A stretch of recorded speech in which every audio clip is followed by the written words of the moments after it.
instead of doing yet another update on the single sign-on service, that we would do answer some questions about a couple calls that we've gotten this week. Google Meet recording they've moved some things around, so wanted to give everybody a quick overview of how to use Google Meet and where the new recording functions are at. So first of all, we'll start off with scheduling. So if we're scheduling something, say we have a Monday, Wednesday, Friday class, so we could set that up. For example, we'll do 1 to 150, and we say Gym 700. I could tell this to repeat. Custom, repeat every Monday, Wednesday, Friday, end at the end of the semester. Should be right around there. And then I can add a Google Meet video record conference to that invite. If I've got students in that class, I could copy and paste their emails. I can get that list of emails out of Moodle. I can get that list of emails out of Moen Express. But I would go ahead and invite them here. So.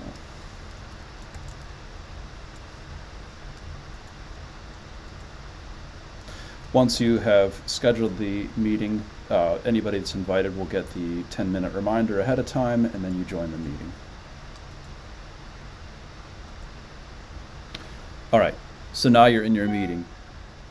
Recording has moved. I'll go ahead and start as if I'm just starting the meeting. You'll see this bottom right-hand corner. We've got meeting details, so if we wanted to copy and paste that and send it to other people, you can copy the joining info, message it to them, text it to them, email, whatever choice of broadcast you'd like to do. You can see who's currently in the meeting, and as the meeting owner, you could mute everybody. There's the chat function, which probably many of you are familiar with, but the activities function is probably something that not all of you are familiar with. Activities is a nice additional feature. Zoom users, you'll recognize some of the pieces and parts here from your Zoom experience. You can set up breakout rooms, polls, or Q&As where people can submit questions, and then you could review those and answer those. Recording is located here. It used to be in the more options ... It is no longer there. It is right here. So if I wanted to record this, I could say, okay, it tells me I do want to record the call. It'll tell me where it's going to be saved. So it's going to be saved in the Meet Recordings folder in your Google Drive. And if I want a transcript, I can check that box and it will automatically generate a transcript. If you didn't know that, you could actually do closed captioning. That is, let's see, in here somewhere. But you can do closed captioning as well. So we'll hit start recording. It will warn them. You'll hear a beep whenever it's starting. And now we are recording and transcribing. Okay. Other activity is whiteboard. This opens up a product called Jamboard and lets you share a whiteboard. So this is great if you're teaching something like math problems and stuff like that. You could even get the Jamboard set up ahead of time with your practice problems or activities or things like that. You can share it just where they could see it, or you can share it to where they can actually edit it, your remote participants as well. That is the basics. A few odds and ends. The Meet Recordings folder. Whenever you stop a recording, which I'll go ahead and do this right now, it will take a little bit for the meeting recording to show up in your Meet Recordings Google Drive. So I'm going to switch over to Google Drive now.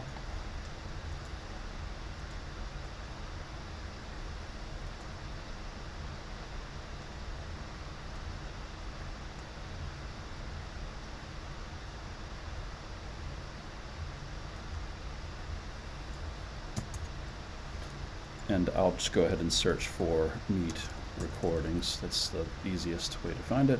I actually have lots and lots of stuff in my Google Drive, so it's a little bit hard to find everything. So, and then what you will see is by timestamp, when it is ready, it will actually show up in this list. And as you see, I just stopped recording on that, so it has not yet shown up on the list.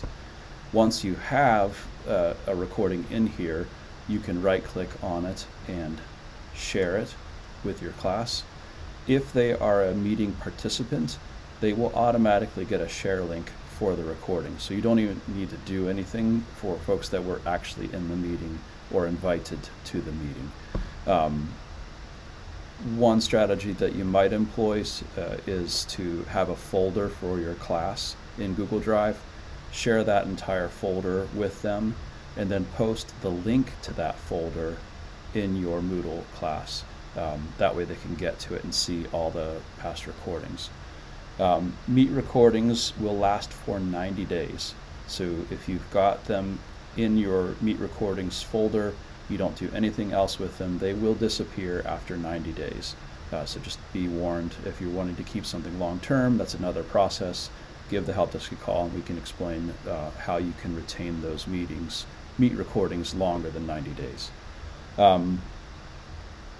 And then also wanted to mention that the transcripts of the meeting as well as attendance is automatically taken. So it will show when an individual signed into the meeting, when they signed out of the meeting.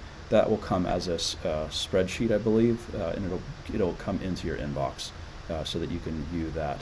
The transcript and the recording will also give you a notification in your inbox when those are ready. And that is all about Meet recordings. Be sure to look in that, remember, as a reminder, just look at the activities section, remember, so down bottom right hand corner, hit the shapes, the activity section, and then recordings here along with the other features of Google Meet. Thanks.